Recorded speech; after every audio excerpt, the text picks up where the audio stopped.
The circle of fifths is usually shown as a ring of key signatures like this, with sharp keys on this side and flat keys on this side. But why is that? I'll show you in 3 steps, and the first one is to start with the chromatic scale like this piano keyboard. This is really just the same 12 notes repeated in different octaves. And because this pattern repeats and is cyclical, we can wrap the chromatic scale into one big loop like this. Okay, so that's step 1. Step 2 is to pick out the major scale in each key. So starting with the key of C here at the top. This scale is made from a pattern of whole step and half step intervals. Whole, whole, half, whole, whole, whole, half. And as a result, all of the notes in C major happen to be white keys on the piano. Then to make the G major scale, we play the second half of C major, G, A, B, C, and then add D, E, F sharp, G. This is the G major scale made from the same pattern of whole steps and half steps, but notice how we now have one black key, F sharp.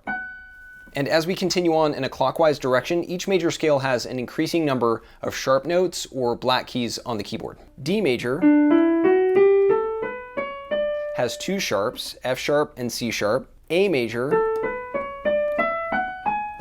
has 3 sharps, F sharp, C sharp, and G sharp, and so on. Each major scale begins on the 5th note of the previous scale, which is why it's called the circle of fifths, and each scale has more and more sharps as you move to the right. And then in reverse, each major scale moving in a counterclockwise direction from the top has an increasing number of flat notes. So just to the left of C major is F major.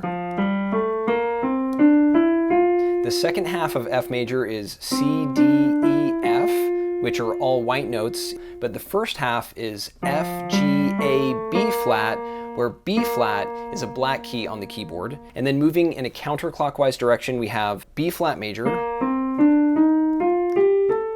which has 2 flats, B flat and E flat major,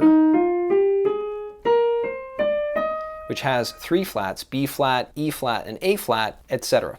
So to recap, step 1 was to wrap the chromatic scale into a loop. Step 2 is to play the major scale in each key. And then the final step, step 3, is to count the black keys or the sharp and flat notes in each major scale, listing those in order on a key signature to represent the various keys in the circle of fifths. The key of C has no sharps or flats. The key of G has 1 sharp. The key of D has 2 sharps, and so on, while the key of F has 1 flat, the key of B flat has 2 flats, etc. And this is why the circle of fifths is often illustrated as a wheel of key signatures, though honestly it's kind of an abstract way to picture these patterns without showing the keyboard itself.